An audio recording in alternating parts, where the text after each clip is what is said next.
You probably can't even afford to eat here.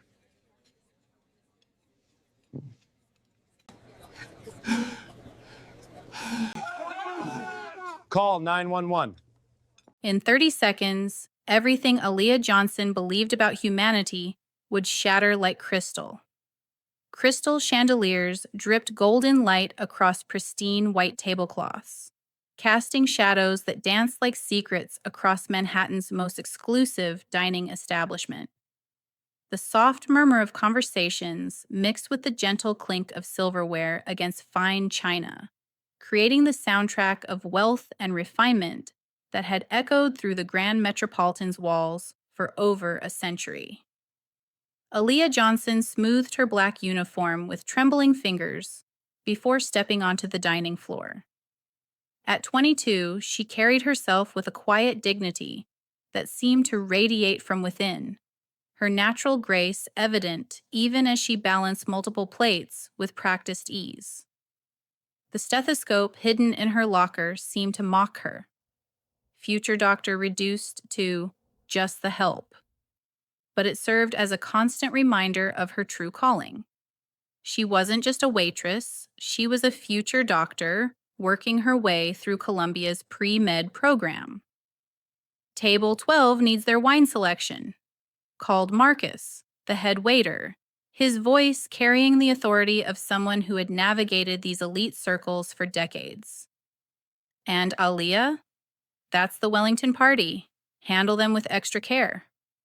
Aaliyah nodded, recognizing the name from the society pages. Richard Wellington III, real estate mogul, philanthropist, and one of New York's most influential power brokers. She had served wealthy clients before, but something in Marcus's tone suggested this table required particular attention. As she approached table 12, she noticed him immediately. Richard Wellington III commanded the table like a tyrant surveying his kingdom, his silver hair perfectly styled, his custom-tailored suit probably worth more than Aaliyah's annual tuition. His laugh boomed across the section as he regaled his companions, other wealthy men who hung on his every word, with some story about his latest business acquisition. "Good evening, gentlemen," Aaliyah said, her voice professional and warm. "I'm Aaliyah, and I'll be taking care of you tonight. May I start you with some wine recommendations?" Richard's eyes swept over her dismissively, the way someone might glance at a piece of furniture. "Wine recommendations?" He let out a condescending chuckle. "Sweetheart, I've been drinking wine since before you were born. Just bring us the 82 Bordeaux, assuming you can manage to carry it without dropping it." His companions chuckled, and Aaliyah felt the familiar sting slice through her chest, that sharp reminder of how invisible her humanity was to men like him. But she had learned to navigate these waters with grace. "Of course, sir. The 1982 Chateau Latour is an excellent choice. I'll have that brought right up." "Latour?" Richard's eyebrows shot up in mock surprise.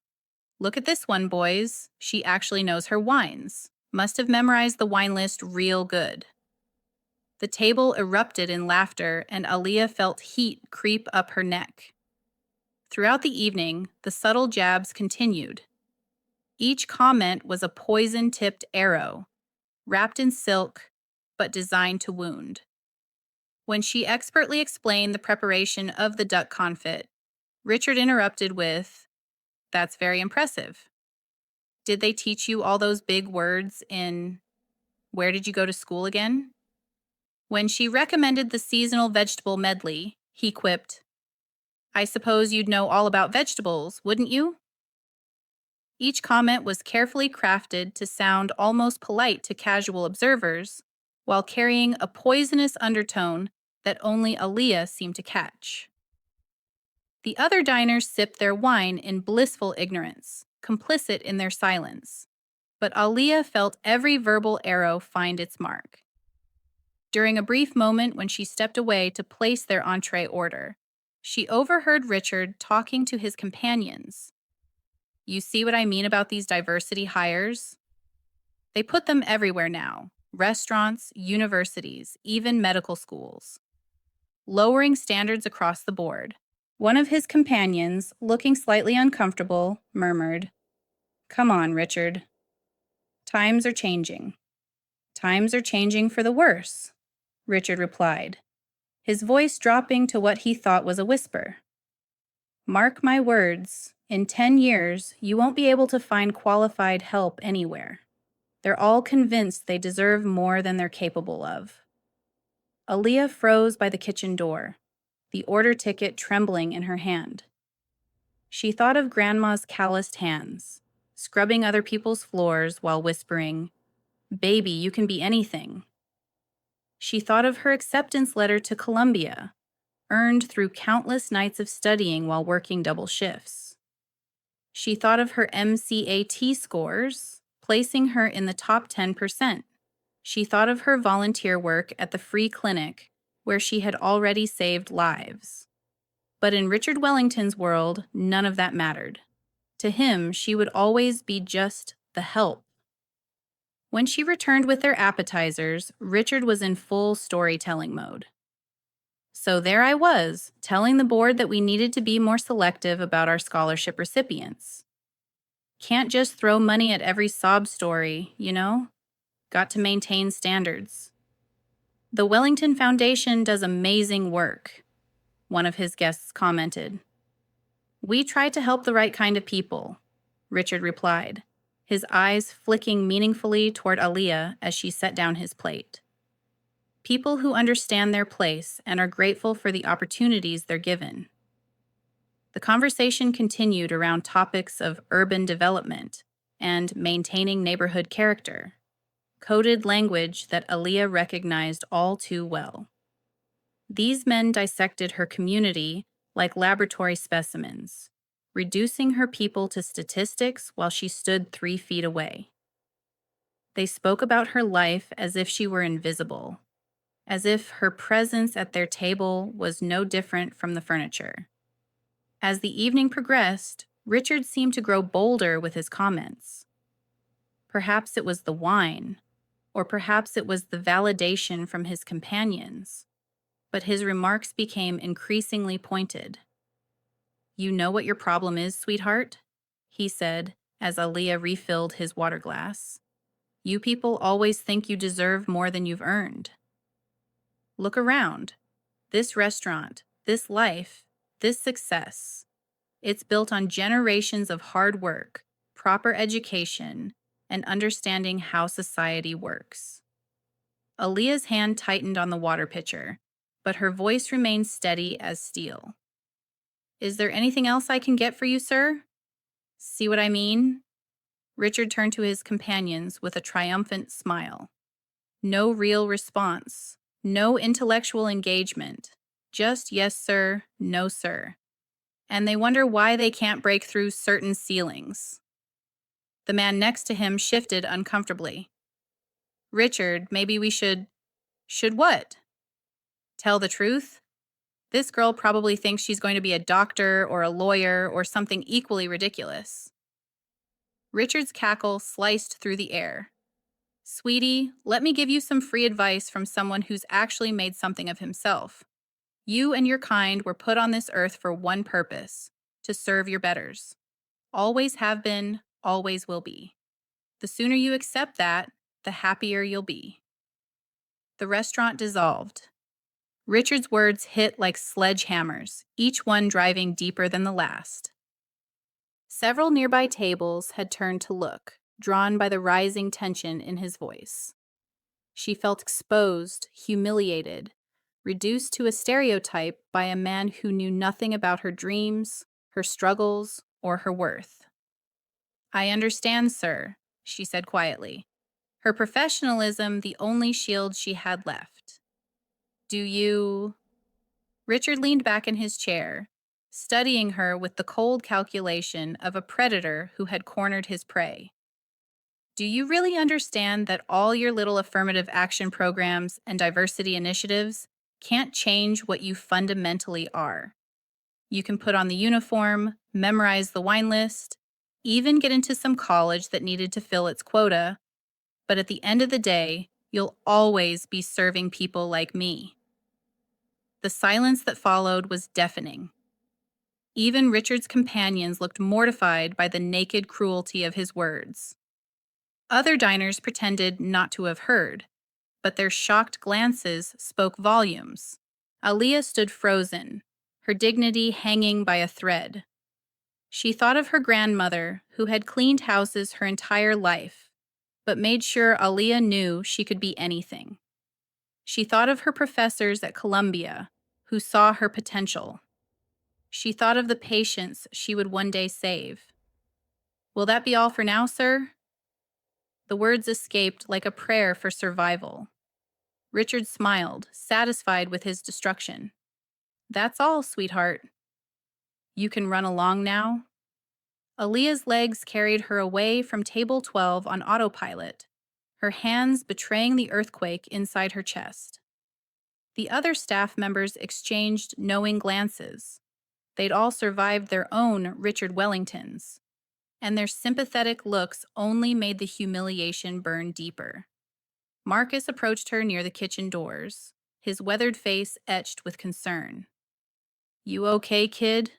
he asked quietly, his voice carrying the wisdom of someone who had witnessed decades of such encounters in establishments like this. Aaliyah nodded, not trusting her voice. She had dealt with difficult customers before, had faced subtle racism and microaggressions throughout her life. But Richard Wellington's attack had been so public, so calculated, so designed to strip away her humanity that it left her feeling raw and exposed. "Take a moment," Marcus said gently.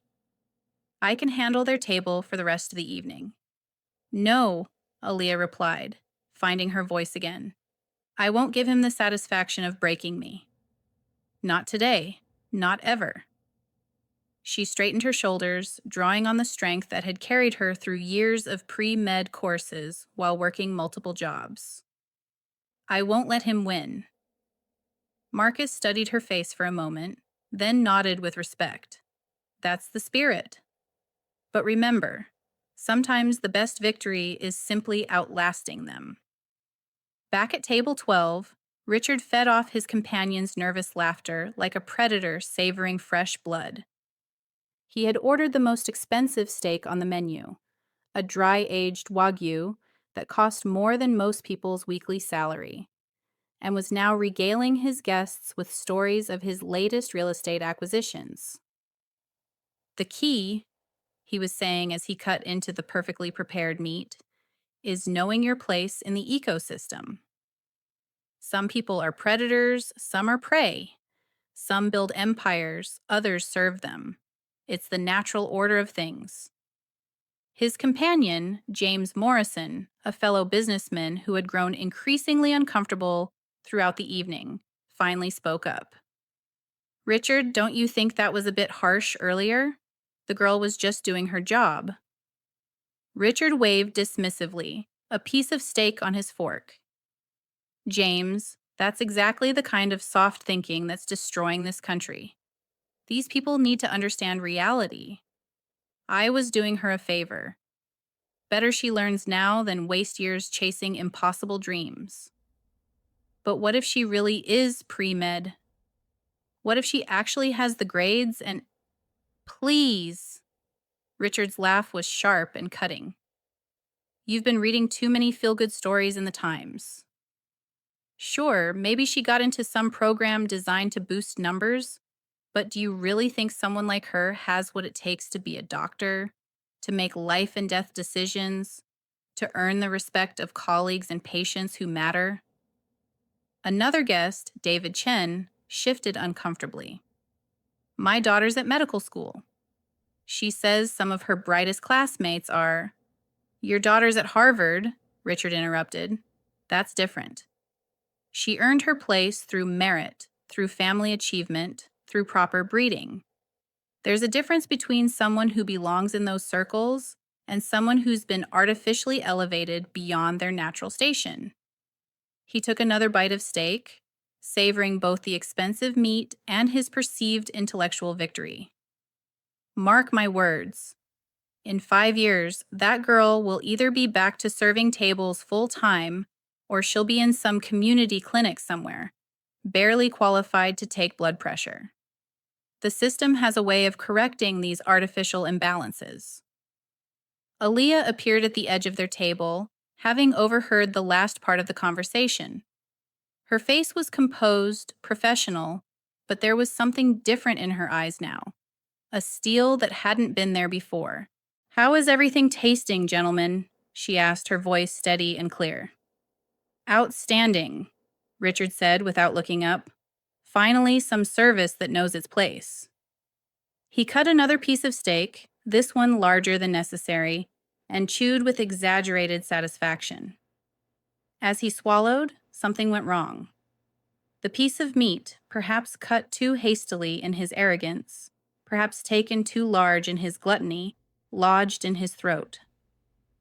Richard's eyes widened in sudden panic as terror flooded his eyes. Death wrapped its fingers around his throat. At first, his companions thought he was choking on his own laughter. "Richard?" James asked, still smiling. "You okay there, buddy?" But Richard was far from okay. His face was rapidly shifting from red to purple, his eyes bulging with terror as he clawed at his collar. The sounds coming from his throat were desperate, animalistic gasps that sent a chill through everyone within hearing distance. "Oh my God, he's choking!" David Chen jumped to his feet, his chair clattering backward. The restaurant exploded into primal panic. Civilization stripped away in seconds. Diners at nearby tables stood up, craning their necks to see what was happening. A woman shrieked. A wine glass shattered as someone knocked it over in their haste to get a better view.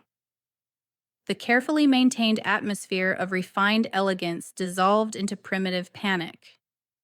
"Someone call 911!" James bellowed desperately, pulling out his phone with shaking hands. "Does anyone know the Heimlich maneuver?" David called out desperately to the restaurant.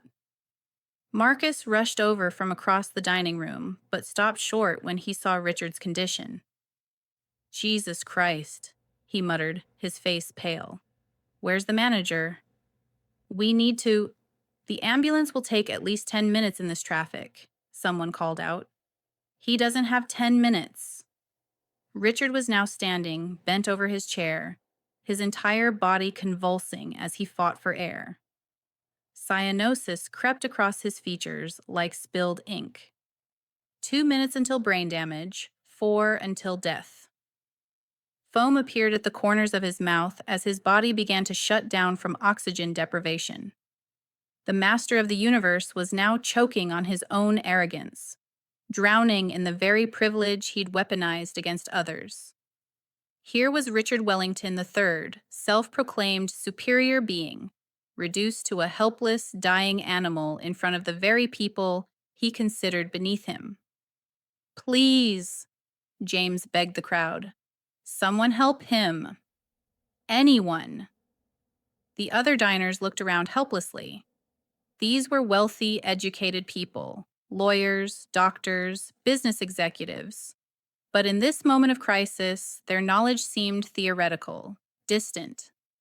They could write checks for charity galas and discuss the finer points of policy at dinner parties. But when faced with raw, immediate need, they were paralyzed. Richard's legs gave out like broken twigs, and he collapsed half onto his chair, half onto the floor. His designer suit was now rumpled and stained, his perfect hair disheveled. His eyes, wide with terror, swept across the faces surrounding him, seeking salvation from the very people he had spent his life looking down upon. Time crystallized into this single, horrifying truth. They were about to watch a man die, and no one could save him. That's when Aaliyah stepped forward. She had been standing at the edge of the chaos, watching the man who had just finished telling her she would never amount to anything slowly suffocate on his own arrogance. Every person in that restaurant was looking for someone else to act, someone else to take responsibility, someone else to be the hero. Walk away. Let him die. Let someone else be the hero. The choice was hers. This was the man who had publicly humiliated her, who had reduced her to a stereotype, who had told her she would never be anything more than a servant. This was the man who used his wealth and influence to keep people like her down, who saw her humanity as a threat to his superiority. She could walk away. She could let someone else handle it. She could tell herself that she wasn't qualified, that it wasn't her responsibility, that he had made his own bed and now had to lie in it. But in Richard's bulging eyes, past the terror and desperate gasps, she saw only one thing: a human being who needed her skills. And Aaliyah Johnson was going to be a doctor. I can save him. 3 words that cut through the chaos like a surgeon's blade. The crowd parted as she approached Richard's convulsing form. Marcus grabbed her arm. Aaliyah, wait. If something goes wrong, nothing's going to go wrong, she said with a certainty that surprised even herself. I know what I'm doing. She knelt beside Richard, her medical training taking over. Sir, I'm going to help you. Try to stay calm. Richard's eyes met hers, and in that moment, she saw something she had never seen before. Gratitude. Pure, desperate gratitude from a man who had never needed anything from anyone he considered beneath him. Aaliyah positioned herself behind Richard, wrapping her arms around his torso just below his ribcage. She placed her fist just above his navel, covered it with her other hand, and began the upward thrusts she had practiced countless times in her EMT certification classes. 1. Richard's body convulsed. 2. His face turned deeper blue. 3. Come on, damn you. Richard's body jerked with each compression, but the obstruction remained. His face was now an alarming shade of blue-gray, and his struggles were becoming weaker. Come on, Aaliyah muttered, adjusting her position. Come on. 4, 5, 6. The restaurant held its collective breath. James was still on the phone with 911, his voice a panicked whisper. David Chen was recording everything on his phone, though whether from good intentions or morbid curiosity was unclear. 7, 8. Is it working? Someone called out. Give her space, Marcus commanded, pushing the crowd back. Aaliyah closed her eyes for a moment, feeling for Richard's rhythm, finding the right angle, the right pressure. She thought of her anatomy classes, of the precise location of the diaphragm, of the physics of air pressure and the mechanics of the human respiratory system. 9. The steak erupted from Richard's throat like a cork from champagne. Violent, sudden, life-giving. Richard collapsed forward, taking huge, ragged breaths that sounded like the most beautiful music Aaliyah had ever heard. The restaurant erupted in applause, but Aaliyah barely heard it. She was focused on Richard, checking his pulse, monitoring his breathing, ensuring that he was truly out of danger. Sir, can you hear me? She asked gently. Richard nodded weakly, still unable to speak. You're going to be okay, she told him. The paramedics are on their way, but you're breathing normally now. Just take it slow and easy. As Richard's color began to return to normal, as his breathing steadied and his panic subsided, the full weight of what had just happened began to sink in. The servant had just saved her master.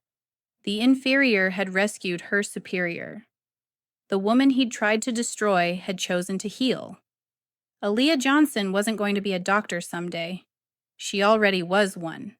She'd just saved a life with nothing but knowledge, skill, and grace. The applause died like thunder fading to whispers, leaving behind a silence heavy with unspoken truths. Richard Wellington III sat crumpled on the marble floor like a fallen king, his $1,000 suit now wrinkled rags, his perfect hair disheveled, his face still bearing the flush of near death. But his eyes told the real story. The arrogance had shattered, leaving behind something raw and unfamiliar: humility. Aaliyah remained kneeling beside him, her hand still on his shoulder, monitoring his breathing with the practiced attention of someone who had spent countless hours in emergency medicine training. The image burned itself into every witness's memory: the oppressor kneeling before his victim, dependent on her mercy. "The paramedics are 2 minutes out," Marcus announced, hanging up his phone. The restaurant manager had arrived and was trying to restore some semblance of order, but the diners remained transfixed by the drama that had unfolded before them. Richard tried to speak, his voice coming out broken, each word scraping against his damaged throat like penance. I can't. Don't speak," Aaliyah whispered, her doctor's instincts overriding every hurt he'd inflicted.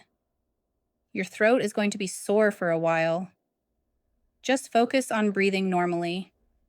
But Richard wasn't struggling with his throat anymore. He was struggling with something much deeper, much more fundamental. As he sat there, dependent on the care of the woman he had spent the evening humiliating, the cognitive dissonance was overwhelming. James Morrison helped Richard to his feet, supporting him as he swayed slightly. "Easy there, buddy. You gave us quite a scare." Richard's voice cracked as he looked at Aaliyah. "She pulled me back from death's door." The words hung in the air like an accusation against everything he had believed about himself and the world around him. David Chen, still recording, captured the moment when Richard Wellington III, master of the universe, self-proclaimed superior being, was forced to confront the reality that his life had been saved by someone he considered beneath him. "Yes," Aaliyah said simply, standing and smoothing down her uniform. "That's what we do. We help people who need help." The weight of her words hit him like a physical blow. We. People like her. People he had spent his life dismissing, degrading, and denying opportunities to. People who, when faced with his mortality, had chosen compassion over revenge.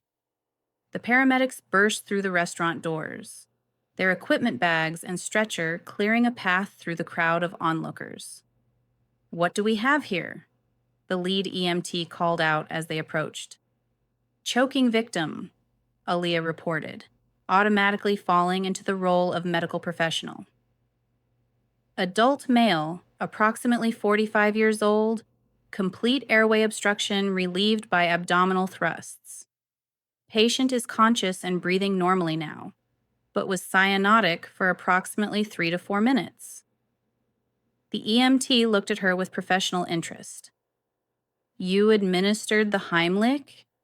"Yes, sir. I'm pre-med at Columbia with EMT certification." "Good work," the paramedic said with genuine respect as he began his assessment of Richard. "Clean technique. You probably saved his life."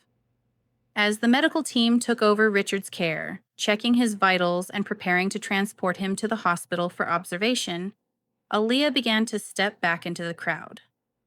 Her job here was done. She had acted on instinct, on training, on the fundamental human decency that her grandmother had instilled in her since childhood. But Richard's voice stopped her. "Wait."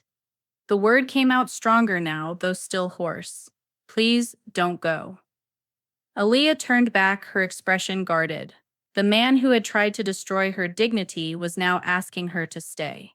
"Sir, you need to go to the hospital," she said professionally. "They'll want to make sure there's no damage to your throat or—" "That's not what I mean," Richard interrupted, struggling to sit up straighter on the stretcher. How do you apologize for poisoning the world? How do you say sorry for decades of systematic cruelty?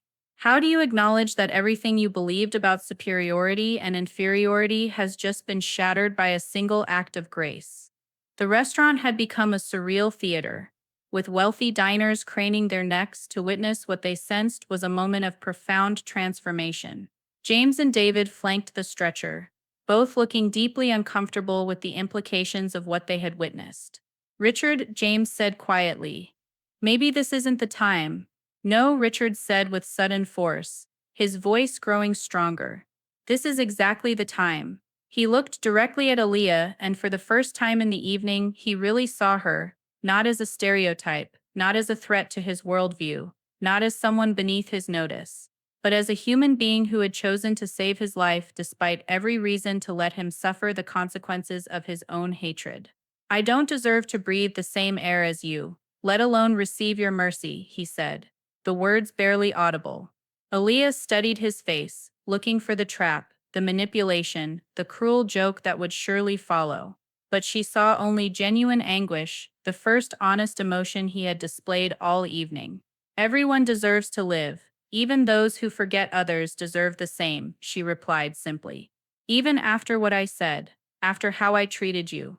The question stretched between them like a chasm, laden with the weight of centuries of oppression, of countless interactions between the powerful and the powerless, of all the times when human dignity had been sacrificed on the altar of prejudice and pride. Especially then, Aaliyah said, and her words carried a quiet power that seemed to reach into the darkest corners of the restaurant. That's what separates us from our worst impulses. The choice to do right even when wrong has been done to us. Richard closed his eyes, and when he opened them, there were tears streaming down his face. The paramedics, sensing the gravity of the moment, worked quietly around him, allowing the conversation to continue.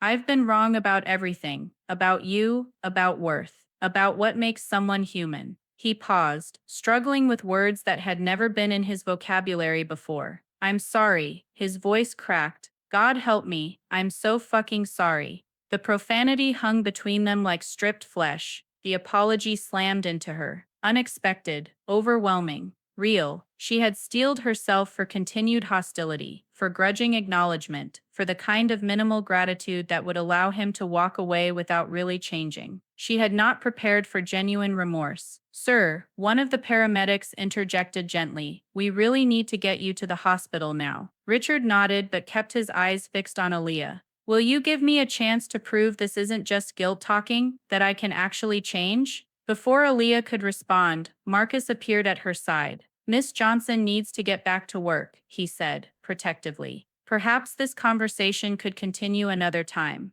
But Aaliyah surprised everyone, including herself. I'll come, she said. Tomorrow afternoon after my classes. As the paramedics wheeled Richard toward the exit, he called back one last time. My foundation. It's built on lies. We need to tear it down and build something worthy of what you did tonight. And then he was gone, leaving behind a restaurant full of witnesses to an extraordinary moment of human transformation. The remaining diners slowly returned to their tables, but the carefully maintained atmosphere of the Grand Metropolitan had been forever altered.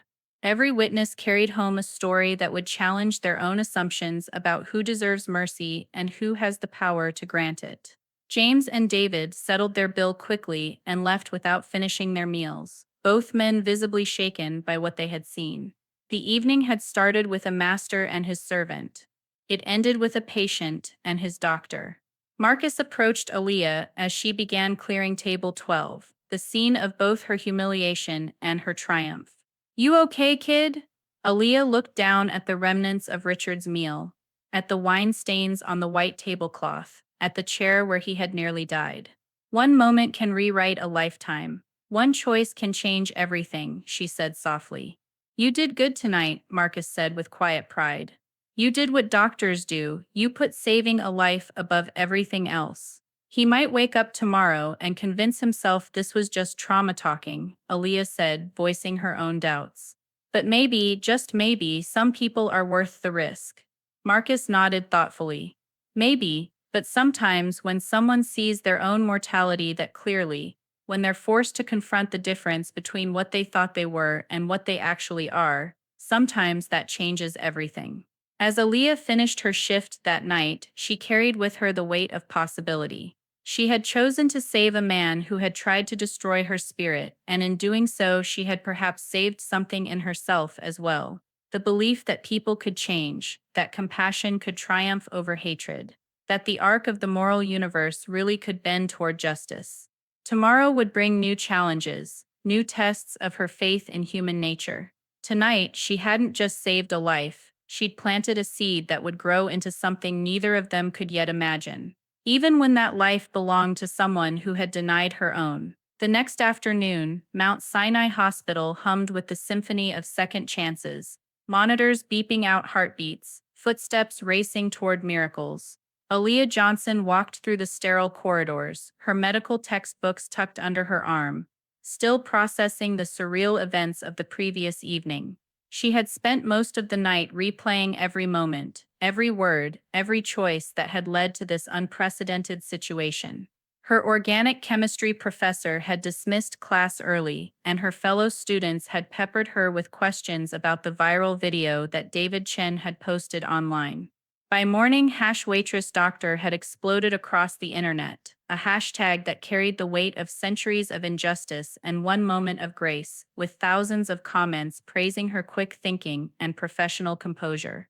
But Aaliyah barely glanced at her phone. She was more concerned with what she would find when she reached Richard Wellington's hospital room. Dr. Sarah Martinez, the attending physician, met Aaliyah at the nurse's station. "You must be the young woman who saved Mr. Wellington's life," she said with genuine admiration. "I reviewed the paramedic reports, textbook Heimlich maneuver, perfect timing, you should be proud."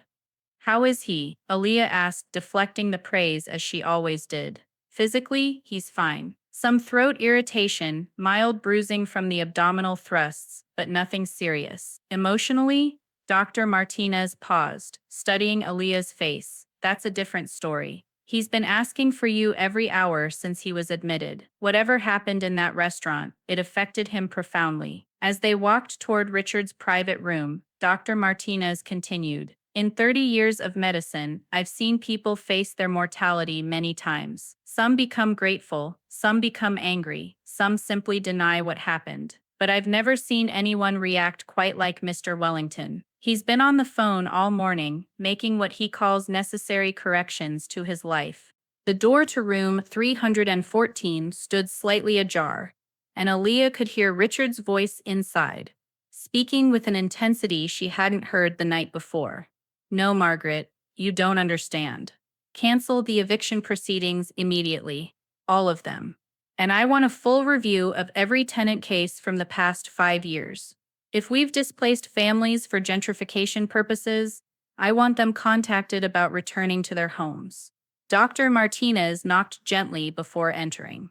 "Mr. Wellington, your visitor is here." Richard looked up from his phone, his face brightening when he saw Aaliyah. The tyrant from table 12 had vanished, replaced by someone she didn't recognize. Vulnerable, broken, reborn. "Aaliyah," he said, his voice still slightly hoarse but filled with warmth. "Thank you for coming.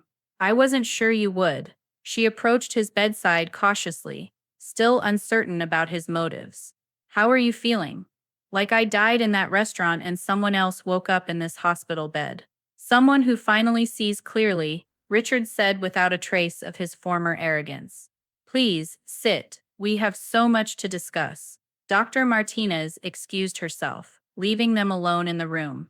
Aaliyah settled into the visitor's chair, her posture alert and guarded. "I need to tell you something," Richard began, his hands folded in his lap like a penitent schoolboy.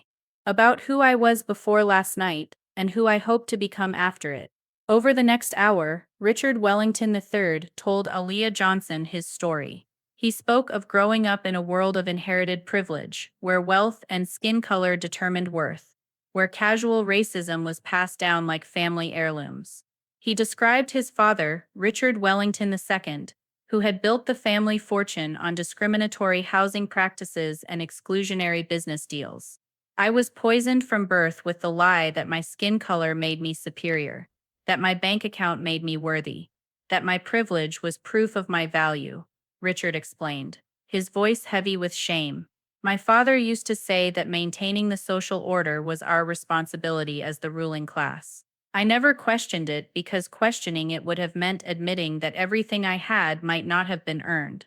Aaliyah listened without interruption, studying his face for signs of deception or manipulation. But what she saw was genuine anguish, the kind that comes from confronting uncomfortable truths about oneself. The Wellington Foundation, Richard continued, was supposed to be our family's legacy of giving back. But even our charity was designed to maintain the status quo. We gave scholarships to students who looked like us, supported organizations that served our interests, funded programs that made us feel good about ourselves, without actually challenging the systems that kept people like you from getting ahead. He paused, looking directly at Aaliyah. When I was choking last night, when I thought I was going to die, all I could think about was how wrong I had been. Not just about you specifically, but about everything. You gave me grace when I deserved justice, mercy when I'd earned punishment, life when I'd chosen to spread death. It was grace I didn't deserve, kindness I hadn't earned, and compassion I certainly hadn't shown. Aaliyah shifted in her chair, still processing the magnitude of his transformation. What do you want from me, Mr. Wellington? I want to make amends, Richard said simply. Not just with words, but with actions. Transformative change that honors what you did for me and addresses the harm I've caused throughout my life. He reached for a folder on his bedside table, his movements careful and deliberate. I've been working with my lawyers all morning. I want to show you something. The documents inside the folder represented a complete restructuring of the Wellington Foundation. Richard spread them across his hospital bed, his eyes bright with the fervor of a convert. First, he said, pointing to the legal papers, I'm establishing the Aaliyah Johnson Medical Scholarship Fund within the foundation. Full tuition, room and board, and living expenses for 50 students from underserved communities to attend medical school each year. Priority given to first-generation college students and those who have demonstrated commitment to serving marginalized populations. Aaliyah's eyes widened as she scanned the documents. 50 students? Do you know how much that would cost? $25 million annually. Money that should have been saving lives instead of patting my ego for the past 2 decades. Richard replied without hesitation. But he wasn't finished. The next set of documents outlined an even more ambitious program, the Community Healthcare Initiative, designed to fund and staff medical clinics in underserved neighborhoods across the country. We're going to build 30 clinics in the next 3 years, Richard explained, his voice gaining strength and conviction. Staffed by graduates of our scholarship program, equipped with the latest technology and offering services regardless of patients' ability to pay. Healthcare that heals communities for people who have been ignored by the system. Aaliyah felt overwhelmed by the scope of his vision. This is incredible.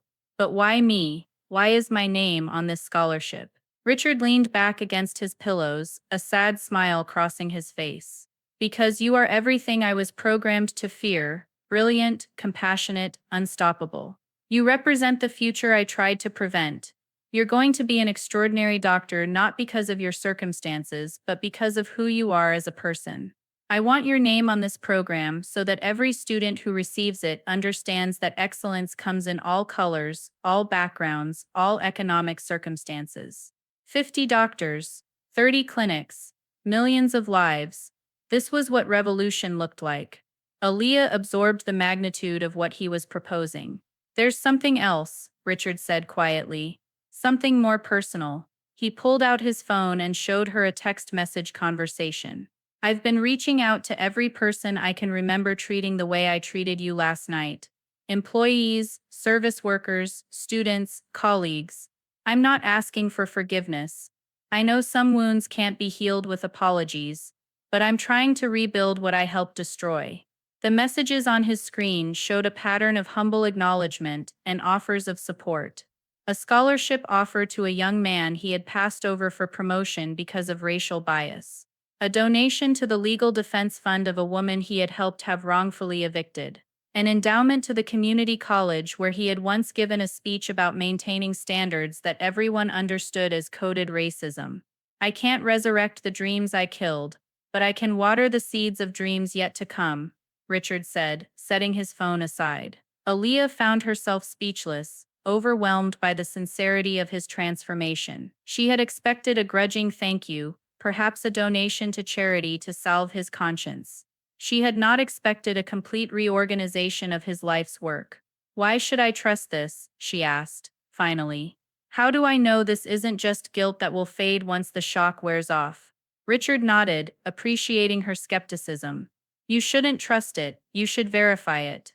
That's why I want you to be involved in every aspect of this transformation." He pulled out one final document, a letter of appointment. "I'm asking you to join the Wellington Foundation Board of Directors. Full voting rights, equal say in all decisions, and the authority to ensure that we live up to these commitments. I know you're still in school, but this can be structured around your academic schedule." The offer hung between them like a bridge across a chasm of history and hurt. Aaliyah stared at the appointment letter, her mind racing through the implications. This wasn't just about money or programs. This was about power, about having a voice in how resources were distributed, about ensuring that change would be sustainable beyond Richard's lifetime. "I need time to think about this," she said finally. "Of course," Richard replied. "Take all the time you need. But while you're thinking, I want you to know something else." He leaned forward, his voice dropping to a whisper. "Last night when I was choking, when I thought I was going to die, I realized something terrifying. I had spent 70% of my life building nothing. Oh, I had accumulated wealth and influence and social status, but I hadn't built anything that would make the world better. I hadn't created anything that would help people like you achieve your dreams. I had been a net negative on human progress." Tears began to form in his eyes again. "You didn't just save my life last night, Aaliyah, you saved my soul. You showed me what I could become if I chose to be worthy of the grace you showed me." 3 weeks. That's all it took to begin dismantling an empire built on hate and start constructing one founded on hope. Alea Johnson stood at the podium in the Wellington Foundation's Manhattan headquarters, addressing a room full of scholarship recipients, community leaders, and media representatives. The press conference was announcing the largest private commitment to community healthcare and medical education in American history. "The Alea Johnson Medical Scholarship Fund," she announced, her voice carrying the authority of someone who'd earned her place at this podium through fire, "represents more than financial support for future doctors.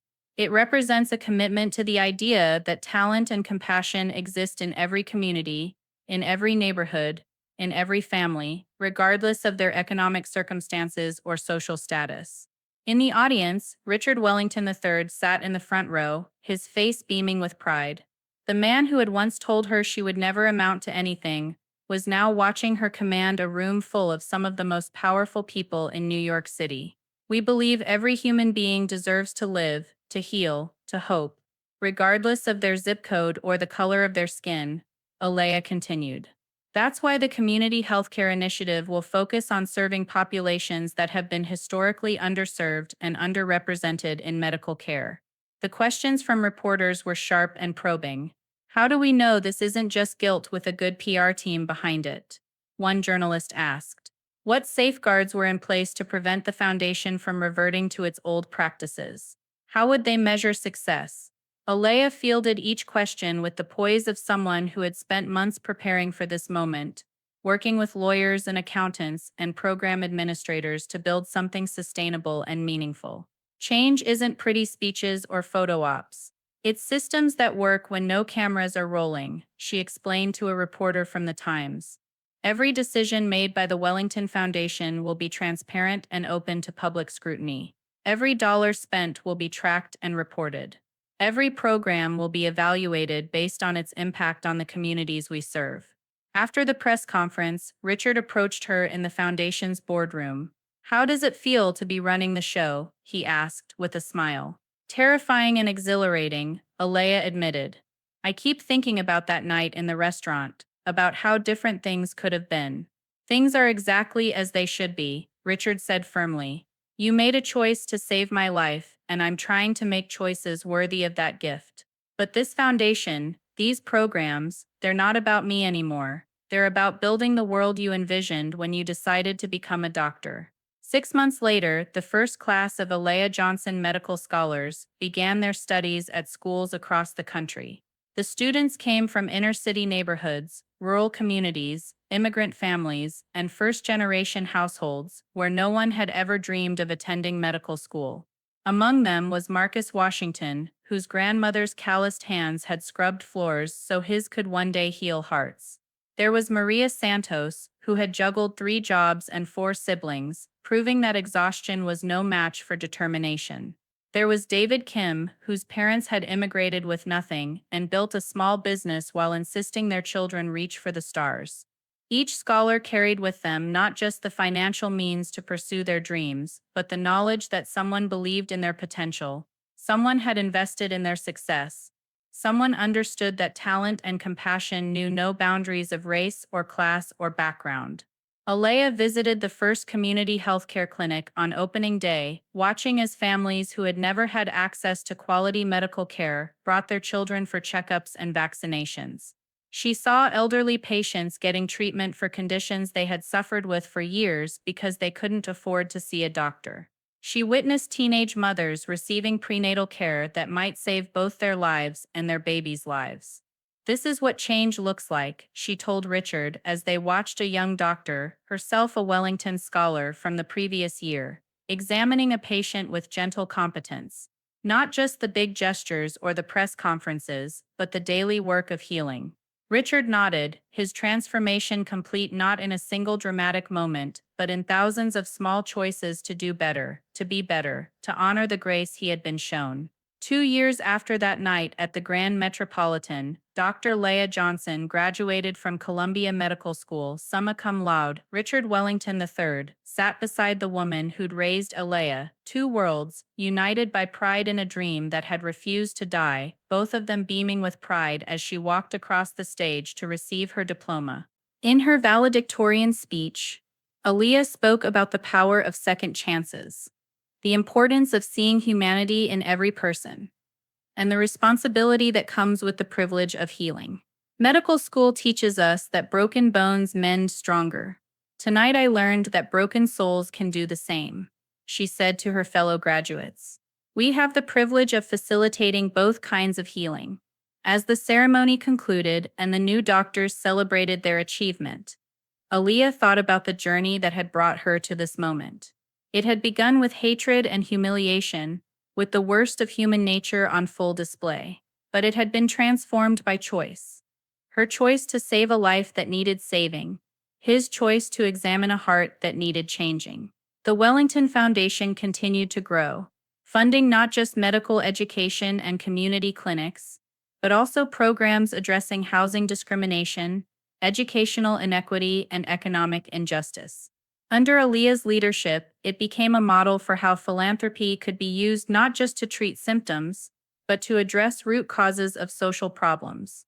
Richard Wellington III, once a symbol of systemic racism and inherited privilege, became an unlikely advocate for social justice, using his platform and resources to challenge the very systems that had created his wealth.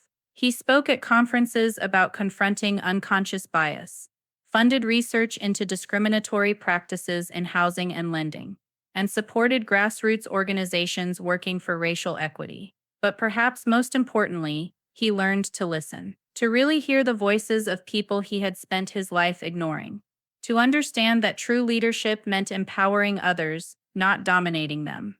Years later, when journalists asked about that night at the Grand Metropolitan, both Alea and Richard would describe it as the moment their real lives began. For her, it was confirmation that her calling to heal extended beyond medicine into the realm of human transformation. For him, it was proof that redemption was possible even for those who seemed beyond saving. The video wasn't just viral, it was a reckoning. Millions watched not just a rescue but a mirror reflecting their own capacity for grace or cruelty, becoming a symbol of grace under pressure and the power of choosing compassion over revenge. But for those who lived it, the rescue took 3 minutes. The ripple effects would last generations. In the end, Alea Johnson saved more than Richard Wellington's life that night. She saved his soul, and in doing so, saved the lives of countless others who would benefit from his transformation. She proved that grace, offered freely and without condition, has the power to change not just individuals, but entire systems. And Richard learned that true privilege isn't about who serves you, but about how you serve others. That true legacy isn't what you hoard for yourself, but what you plant for people you'll never meet. That the greatest wealth isn't measured in dollars accumulated, but in lives transformed. The last time they spoke, just before Aaliyah began her residency at the community hospital funded by the Wellington Foundation, Richard thanked her once more for saving his life. "You didn't save my life. You chose to become worthy of the breath I gave you back. That choice, that's what saved us both," she corrected him gently.